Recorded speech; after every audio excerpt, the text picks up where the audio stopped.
પહેલા સાંઢળીની આંખમાંથી ઘી કાઢતી ભૂઈમાં, પછી ભૂઈમાં જાનુઆઈ અને હવે ભૂઈમાં હનીફાબેન. ફરી એકવાર પર્દાફાશ કરતું વિજ્ઞાન જાથા સામે આવ્યું છે. મોરબીથી સમાચાર મળી રહ્યા છે કે વાંકાનેરમાં શક્તિપરા વિસ્તારમાં માતાજીના નામે ચાલતા ધતિંગનો પર્દાફાશ કરતું વિજ્ઞાન જાથા ફરી એકવાર સામે આવી ગયું છે.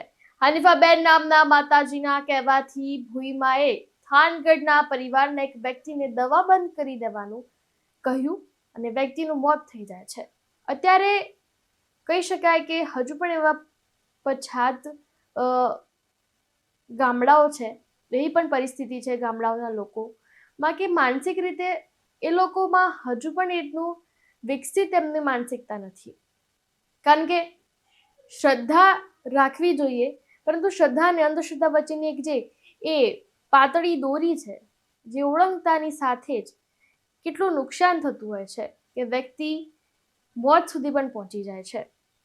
ત્યારે આવા ભુવાઓના ચક્કરમાં પડતા આર્થિક રીતે, માનસિક રીતે, શારીરિક રીતે નુકસાન તો થાય છે, પરંતુ મોત સુધી જ્યારે ઘટના પહોંચી જાય ત્યારે એ ઘટના વધારે હાનિકારક કહી શકાય છે, વધારે ભયંકર કહી શકાય છે.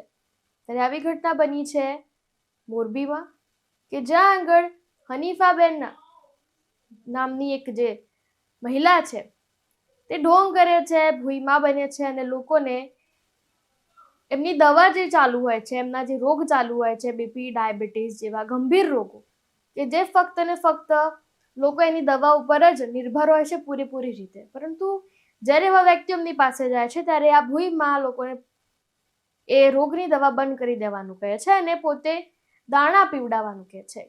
એ જે દાણા પીવાનું કહે છે, એ દાણા પીવો એટલે એમના તમામ રોગ મટી જાય, આવા એ દાવા કરે છે.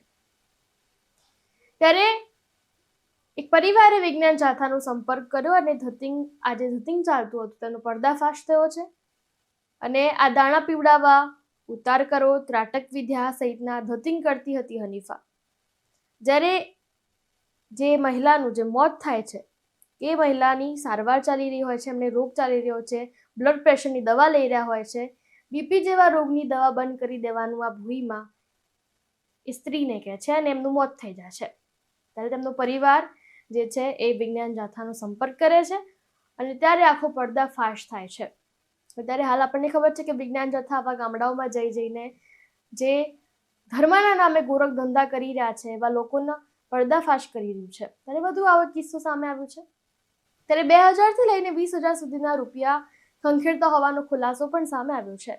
સંતાન પ્રાપ્તિ હોય, ઘરકંકાસ હોય, લગ્ન સંબંધી સમસ્યાઓનો નિકાલ હોય, આ બધું જ દાવો કરી રહી છે હનીફા ભૂઈમાં કે બધું જ સરખું કરી આપે છે અને બધાનું નિવારણ પણ એ કરી આપે છે. ત્યારે ભૂઈ હનીફાએ લોકોની માફી માંગી અને ધતિંગ બંધ કરવા જાહેરાત પણ કરી અને વાંકાનેર પોલીસ દ્વારા અટકાયતી પગલાં લઈ કાનૂની કાર્યવાહી હાથ ધરાઈ છે.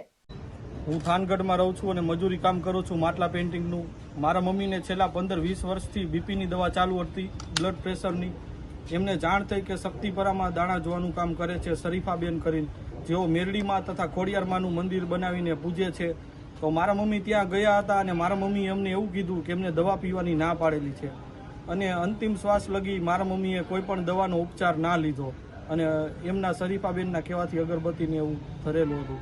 તો મારી તમને નમ્ર વિનંતી છે કે જે જગ્યાએ દવાની જરૂર હોય તે જગ્યાએ દવાનો ઉપચાર કરજો. આજે મેં મારા મમ્મી ગુમાવ્યા છે તો હું બધાને એ જ વિનંતી કરું છું કે દવાનો ઉપચાર હોય ત્યાં દવાનો ઉપચાર કરજો. રાજકોટની સંસ્થા વિજ્ઞાન જાથાના ટીમના વડા શ્રી જયંતભાઈ પંડ્યાએ મોરબી પોલીસ પાસે પ્રોટેક્શન માંગીને એક રેડ કરવાની ઈચ્છા ધરાવી હતી, જેમાં તેમણે ભુવા ભરાણીનું કામ કરતા હનીફાબેન સબીરભાઈ પઠાણ શક્તિપરા વાંકાનેર નાઓનો કૃત્યનો પર્દાફાશ કર્યો છે.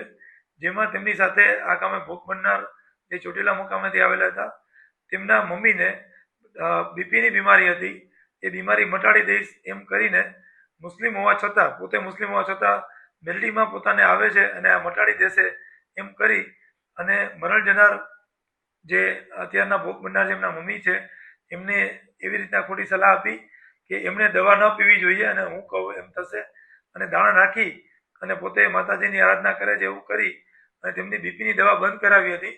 બીપીની દવા બંધ થવાના કારણે તેણીનું 58 વર્ષની ઉંમરે અલગ અલગ બીમારીઓને કારણે મૃત્યુ થયું હતું, જેના કારણે આજરોજ શ્રી જયંતભાઈની સાથે આ કામના ફરિયાદી ભોગ બનનાર છે એમણે આવી અને આ જે હનીફાબેન છે તેઓ આ કૃત્ય બંધ કરે એના માટે આ પર્દાફાશ કર્યો હતો. અને આ સાથે બધા માટે આ લાલબત્તી છે. તેમના એક બીજા રિલેટિવ પણ એવા છે કે જેમને ડાયાબિટીસની બીમારી છે અને હનીફાબેને દવા બંધ કરવાની સલાહ આપતા ડાયાબિટીસની બીમારી વધવાના કારણે અત્યારે એ દવાખાનામાં દાખલ છે. તો આ સાથે હિન્દુ, મુસ્લિમ, શીખ તમામને આ એક સલાહ છે કે આવા કોઈ ભરાડીના ચક્કરમાં નહીં પડશો અને આવા જે દવા બંધ કરી અને પોતાના શારીરિક આરોગ્ય સાથે ચેડા કરતા હોય તેવા ઈસમોથી દૂર રહેશો અને આવી કોઈ પ્રવૃત્તિ દેખાય તો પોલીસ અથવા વિજ્ઞાન જાથાનો સંપર્ક કરી અને તેમની આવી પ્રવૃત્તિ બંધ કરવામાં સહયોગ આપશે. વારંવાર આવા કિસ્સાઓ સામે આવી રહ્યા છે. વારંવાર આવા ધતિંગ કરતા ભુવાઓ અને ભોઈ માઈઓ પકડાઈ રહ્યા છે, ધરપકડ લોકોની થઈ રહી છે, સામે આવી રહ્યા છે. પરંતુ હજી પણ જે લોકો આમનો સાથ આપે છે કે આમનામાં અને જે પણ ધંધો ચાલી રહ્યો છે એમાં વધારે એ લોકોને પૈસા આપીને વધારે એમનો ધંધો આગળ ચલાવવામાં મદદ કરે છે. આવા જ એટલા પણ લોકો છે કે જે એવા ગામડાવાળા વિસ્તારોમાંથી આવે છે, એવા નાના નાના ગામડાઓમાં કે હજી પણ એ લોકોની માનસિકતા એ તરફ જ દોરાયેલી છે કે કોઈ વ્યક્તિ તમને એટલા દાવા કરી આપે છે કે તમે એ રોગની દવા બંધ કરી દો અને હું એ રોગ મટાડી દઈશ. ત્યારે આટલું બધું આગળ જ્યારે હવે દેશ જઈ રહ્યો હોય, લોકો જઈ રહ્યા હોય કે પૂરેપૂરું હવે વિજ્ઞાન ઉપર લોકો નિર્ભર થઈ રહ્યા છે, પરંતુ હજુ પણ ઘણા વિસ્તારોમાં આવા લોકો વસે છે, આવા લોકોની માનસિકતા છે કે જે આવા ભુવા અને ભોઈમાઓનો સાથ આપે છે, એમનામાં વિશ્વાસ રાખે છે અને એમનો ધંધો આગળ વધારે છે. ત્યારે અહીંયા વિચારવાની વાત એ જ છે કે હજુ પણ એવા કેટલાક વિસ્તારોમાં આવા ગોરખ ધંધા ચાલતા હશે, લોકોની આસ્થા, શ્રદ્ધા અને લોકોના જીવ સાથે ચેડા કરવામાં આવતા હશે, એમની સાથે રમાઈ રહ્યું હશે. ત્યારે આ બંધ થવાની હવે ખૂબ જરૂર છે. લોકોની માનસિકતા હવે બદલવાની ખૂબ જ જરૂર છે.